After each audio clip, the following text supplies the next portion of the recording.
Now guys, just before we start, I thought I'd let you know that a few days ago I was playing one of the deadliest sports there is, and I got hurt. Now I know what you're thinking.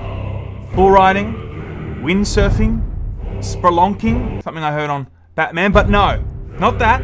I was playing golf. Okay. I broke my foot playing golf. I rolled it in a pothole, and it rolled too far. Pretending I was a UN interpreter. Hey baby, I hear the blues. But I'm okay. Okay? Now one thing that we know is sometimes when you get hurt, you gotta get back up, and you gotta get back up quickly. Like Xbox did. Look at that segue, everyone. Content, topic, segue, it all works really well. An idiot sandwich. Now Xbox yesterday came out with an announcement regarding Xbox Gold Live, which pissed off a lot of people.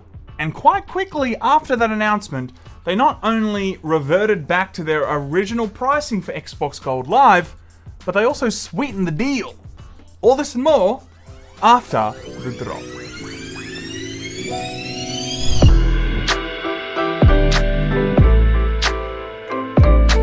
Now, Xbox has been on a bit of a run recently in terms of doing good moves by the consumer. Sure, they're not winning the console war at the moment, but in terms of the long-term strategy with Project xCloud, streaming directly from your console, the PC and Xbox Studio games all under the one tidy ecosystem, as well as Xbox Game Pass, is offering a nice catalogue of different options in the Xbox world that I find to be very pro-consumer and usually very well priced. And in regards to Game Pass, not only is that a really nice catalogue already, but they continue to add more and more games and more publishers into the Xbox Game Pass catalogue, and I think it's a good thing. Come with me if you want to live. You raise me up! But this story starts about 6 or 7 months ago in July or so of last year, when Xbox announced that they were no longer allowing you to have a 12-month subscription for Xbox Live. A lot of media outlets reached out to Xbox and they did confirm it was a mistake. They were actually getting rid of that. So I thought I'd quickly jump on, of course, to my Xbox Game Pass Ultimate to see what the largest subscription they would allow me to have. I currently have a 3-month one or whatever, but they let you go upwards of 24 months. With the Xbox Game Pass Ultimate. God, that's a long name. But that's what they're actually allowing you to do with the Game Pass Ultimate, but not Xbox Live Gold. I wonder why, everybody. How about a magic trick? I'm gonna make this disappear. It's gone. Hey baby, I hear. But on top of this, Xbox came out yesterday and announced that they were not only increasing the 1-month and 3-month subscription prices for Xbox Live, but also the 6th-month subscription was doubling. The 1 and 3-month plans aren't much pricier at $11 and $30 respectively, up $1 and $5. But 6 months now costs you $60, well above the $40 you used to pay.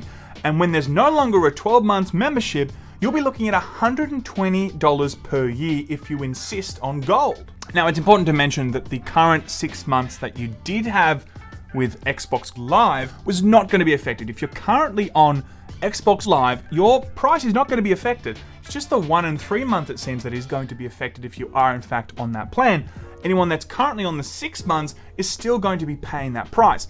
The new price for 6 months is only for people that have let it lapse and they want to jump back on Xbox Live, or if you're new to Xbox Live, that is now going to be double what it was only a week ago. Now, on top of this, those who convert their gold membership to Xbox Game Pass Ultimate will get remaining time converted at no extra cost for up to 3 years.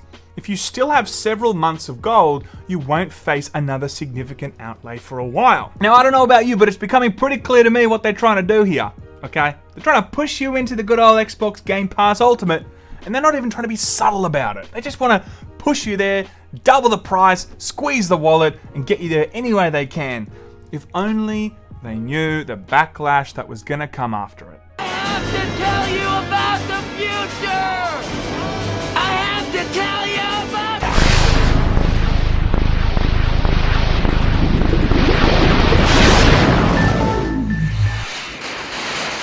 Now, just to summarize the justification around this on their News Xbox official website, They went into detail about a lot of regions, the Xbox Live Gold had not increased for several years, and in some regions, it had not gone up about 10 years. But you know what won't change it? Just saying. You know, if you go to Xbox Game Pass Ultimate right now, we won't slog you with twice the price. It's all good. Why don't you just have a look at it? Just look at it. Just a tip. Just have a look. That's all. If you don't want to be slogged with double the price, just have a look at Xbox Game Pass Ultimate. And of course, the response on Twitter, Reddit, Parler, it was huge, everybody. The response was huge. The backlash was gigantic. A lot of people were pissed at this. Unanimously, people saw exactly what Xbox was trying to do here.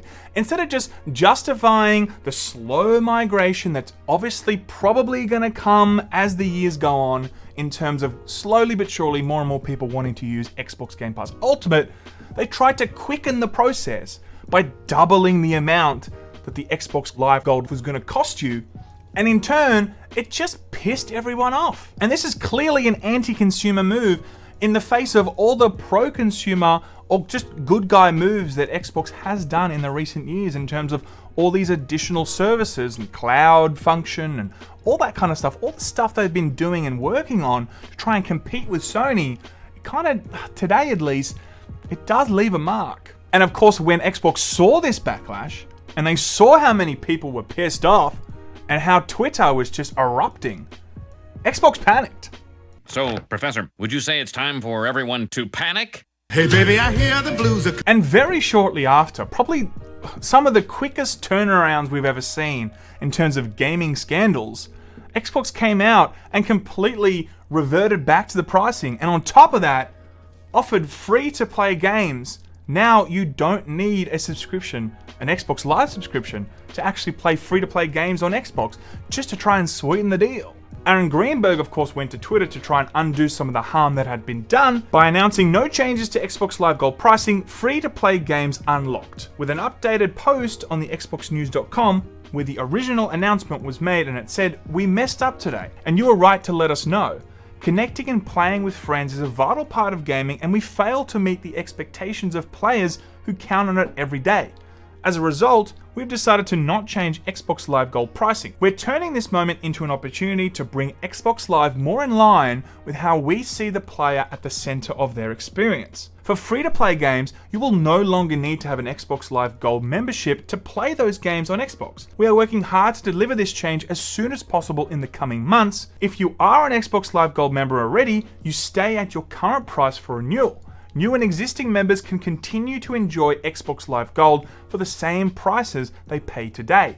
In the US, $9.99 for 1 month, $24.99 for 3 months, $39.99 for 6 months, and $59.99 for retail 12 months. Now look, in this gigantic swing back in the other direction, we at least have to acknowledge that Xbox is listening, and today they did do the right thing by the consumer by acknowledging they did the wrong thing. But look, it's a disappointing situation in general.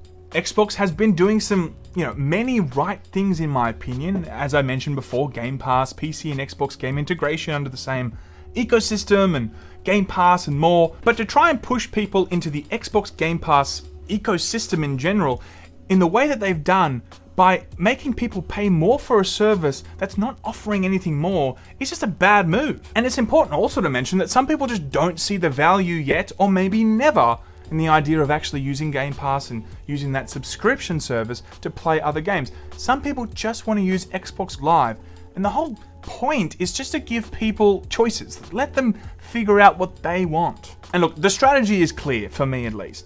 Xbox's real chance to be a dominating player in the gaming space in the next 5 to 10 years, although of course they have a strong footing in the current gaming landscape, we can't skirt around the fact that Sony is leading the charge. They won the previous generation, but it also seems that Sony's continuing to have a pretty strong lead, even just purely with the strong list of first-party IP that Sony has. Although Xbox is working on that, we know they are. They bought a lot of studios, and a lot of big studios like Bethesda, they're working on that, and they want to be a major player in the IP space. But in reality, Sony's still leading the charge there. The best bet that Xbox really has is to offer these additional services, be strong in the cloud gaming space, make a compelling offer for a subscription-based Netflix-style gaming service, and continue to double down on the whole Xbox and PC integration that so many of their first-party studios now do. That, in my opinion, is the best way that they can really go toe-to-toe with Sony in the coming years. The only thing they really can do at the moment, of course, is just offer the best products they can and hope that people will come along for the ride in terms of Game Pass Ultimate. And if they don't, then that's their choice. But you can't force them. And again, although there's been a pretty quick turnaround and it has saved them a bit of hurt, this still has left a little bit of a stain to at least the start of their 2021. I don't think it'll linger too long, but again, Xbox needs to do all the right moves right now to stay really competitive. And this just was not a great day for Xbox. I do think that they're going to get back on their feet. They've already quickly changed this, and I do hope that they are successful in 2021, so Sony does have, you know, a real competitor against them that keeps them in check. But guys, thank you so much for tuning in. Love you, appreciate you. The Moon Boot and I are off. I've got to go down 4 flights of stairs with this bad boy on. I will see you guys next time. Laymen out.